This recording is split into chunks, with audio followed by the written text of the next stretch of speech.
UP में सभी बड़े राजनीतिक दलों का घोषणा पत्र जारी हो चुका है। समाजवादी पार्टी ने 22 में 22 वचन ये घोषणा पत्र जारी किया है। मेरे साथ अखिलेश यादव जी हैं, समाजवादी पार्टी के अध्यक्ष। अखिलेश जी, बहुत सारी ऐसी चीजें हैं जो जनता को लुभा रही हैं। क्या ये 22 में 22 संकल्प समाजवादी पार्टी को 22 में सरकार में वापसी करा देंगे? समाजवादी पार्टी ने जब कभी भी कोई वादा जनता को किया होगा और सरकार बनी होगी तो पूरा किया है। समाजवादी पार्टी की कथनी और करनी में कोई भेद नहीं है। पिछली बार का भी बजट और पिछली बार का भी घोषणा पत्र समाजवादी पार्टी ने पूरा का पूरा लागू किया था। और किस विभाग से कौन सी योजना पूरी होगी, सरकार बनने के बाद उन विभाग के प्रमुख सचिवों को भेज करके पूरा का पूरा घोषणा पत्र लागू किया था। इसलिए ये जो घोषणा पत्र बना है, समाजवादी पार्टी सरकार बनने पर पूरा करेगी। इसमें बहुत सारे महत्वपूर्ण हर वर्ग के लिए और उत्तर प्रदेश के विकास और खुशहाली के लिए ये समाजवादी पार्टी का मैनिफेस्टो है। सर, आपने कहा बहुत सारी महत्वपूर्ण चीजें। जनता जानना चाहती है कि ऐसी कौन कौन सी महत्वपूर्ण चीजें जो आपकी सबसे बड़ी प्रायोरिटीज होंगी, कुछ जो प्रमुख बिंदु हैं वो बता दें। सबसे बड़ा सवाल ये है कि उत्तर प्रदेश का इंफ्रास्ट्रक्चर बेहतर हो, और अगर इंफ्रास्ट्रक्चर बेहतर होता है तो कहीं ना कहीं विकास अपने आप होता है। सड़कें अच्छी बने। समाजवादी पार्टी ने तय किया है कि उत्तर प्रदेश के किसी कोने से किसी को अगर आना होगा तो 5 और 5.5 घंटे से ज़्यादा समय नहीं लगे लखनऊ की राजधानी आने में। साथ ही साथ स्वास्थ्य सेवाएं अच्छी हों, उसमें लगातार पैसा लगाना पड़ेगा, लगातार बजट का पैसा खर्च करना पड़ेगा, क्योंकि हमारे जो जिला अस्पताल हैं वो जर्जर हुए। इधर कोविड में ये महसूस हुआ कि जनता को सबसे ज़्यादा अस्पताल की ज़रूरत थी, दवाई की ज़रूरत थी। इसलिए जब तक हमारा मेडिकल सर्विसेज का इंफ्रास्ट्रक्चर बेहतर नहीं होगा तो हम कामयाब नहीं होंगे। कोविड में पूरी शिक्षा ध्वस्त हो गई है और खासकर प्राइमरी एजुकेशन बिल्कुल बर्बाद हो गई है। बच्चे पढ़ नहीं पाए, सालों साल उन्हें बैठना पड़ गया घर पे। तो कैसे स्कूल्स का इंफ्रास्ट्रक्चर बेहतर हो, कैसे पढ़ाई दोबारा शुरू हो। साथ ही साथ नौकरी और रोजगार का बड़ा सवाल है नौजवानों के सामने।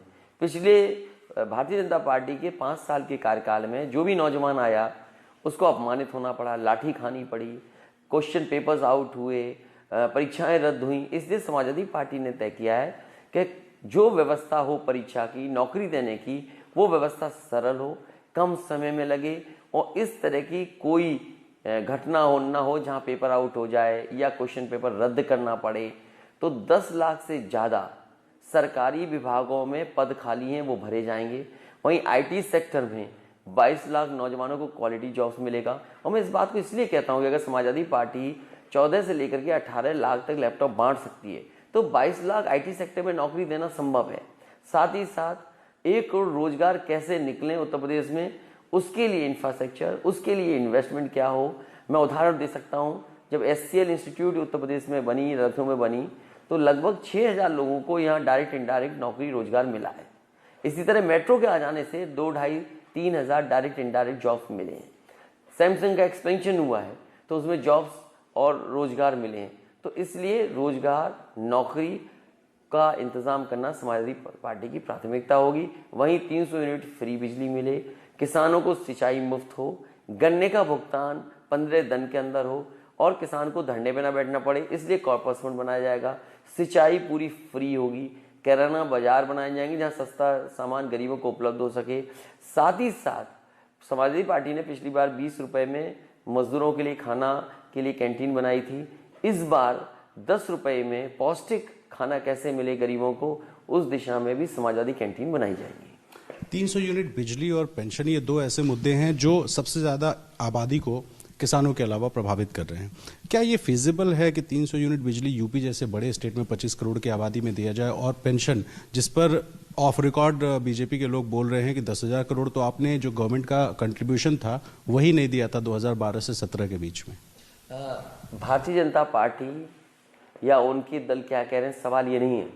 सवाल ये है कि जितने भी कर्मचारी संगठन के लोग थे वो समय समय पर समाजवादी पार्टी से मिले, और जब चर्चा की उनके बीच में, मैंने फाइनेंशियल एक्सपर्ट्स बुलाए, सरकार में जिन अधिकारियों ने काम किया है उनको बुलाया, वित्त विभाग में जो जिम्मेदार पद पर रहे उन्हें बुलाया, और उनके साथ बातचीत करने के बाद कैसे 6 लाख करोड़ के बजट से इसको पूरा किया जा सकता है, कैसे बजट से पैसा दे करके कॉर्पस फंड बनाया जा सकता है जिससे कि समय आने पर ओल्ड पेंशन वालों को पेंशन मिलने लगे, पुरानी पेंशन मिलने लगे।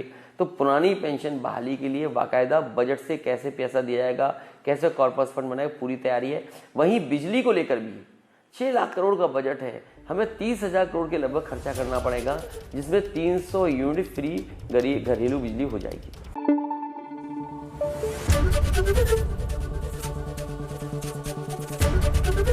एबीपी न्यूज आपको रखे आगे।